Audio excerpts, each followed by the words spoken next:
Is it just me who has the brain that can't switch off at 4:30 in the morning? I don't believe for a second that it can be. But why is it, when you really want to switch your head off,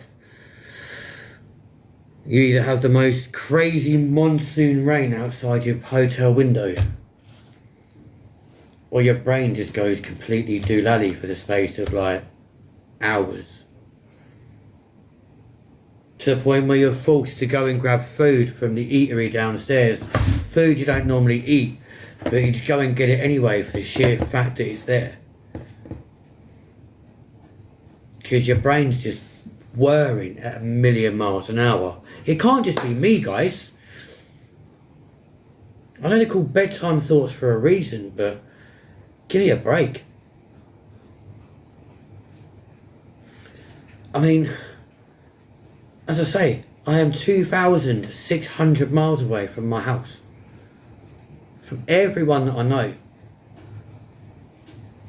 having the most crazy R&R, yeah, relax and repair time, in a hotel that pretty much like replicates itself to some, like, I don't know, noughties nightclub. Everything's on tap. Literally everything. Everything you could ever want. Food, drink, people, anything you want. Straight away. The only thing you really got to pay for is cigarettes. That's literally it. Even the rain's on tap. But you sat here thinking at 4:30 in the morning, do you know what? I can see why the world is such a screwed up place. When the more you think about the people in your life who have been there from the day you were born right through to your younger years, and then your teenage years, and then early life, or even up to your present day or whatever, you literally sit there thinking, do you know what? No wonder we're such a fucked up generation. Because we get lied to our entire life. Think about it, right? When you're a kid, you're told about the tooth fairy, you're told about the Easter bunny, you're told about like Father Christmas, or who your parents are. And then as you grow up, you then suddenly start to realise that everything you've been told is a lie. The tooth fairy ain't real, the Easter bunny's not real, Santa ain't real, and the people you thought are your family aren't even your family. How are you supposed to live like that?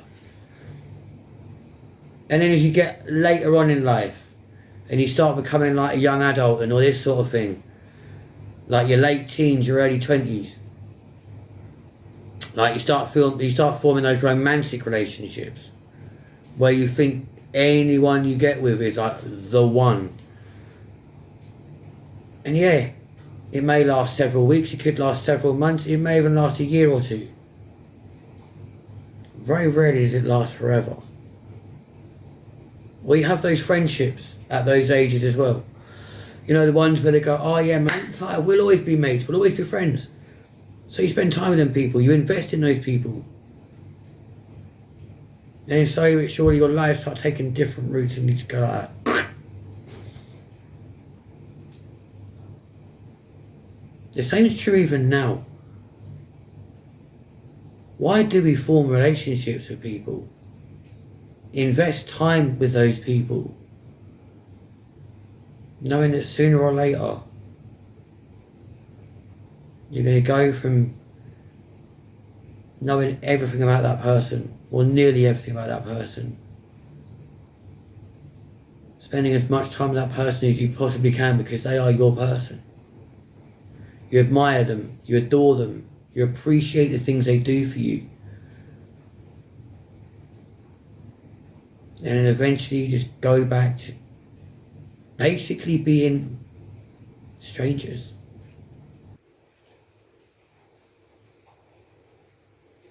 It's not even that you love that person.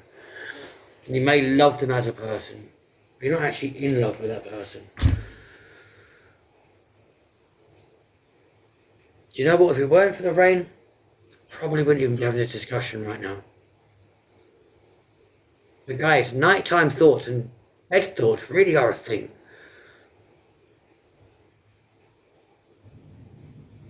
But why do we never stop and think about the way we lie to ourselves, the way we lie to each other, or condemn each other, hurt each other, for what? What, to make ourselves feel good? To make us feel better? Maybe it's time we stopped. Maybe it's time we realise it. Just because you've got beef with someone, just because someone's wound you up, or even if they've done you wrong, or they've done you dirty. Guys, life's too short. Life is far too short to hold a grudge. Ironically, I'm on the same level hotel room with a balcony as Liam Payne. 3rd floor. I'm not even gassing right now. I can even show you right this second, right? We'll show you right now. So look, I'm not gassing, I'm not capping. Let me show you. Fuck the rain, but we are 3 stories up right now. Right? That rain is mental. It makes you wonder.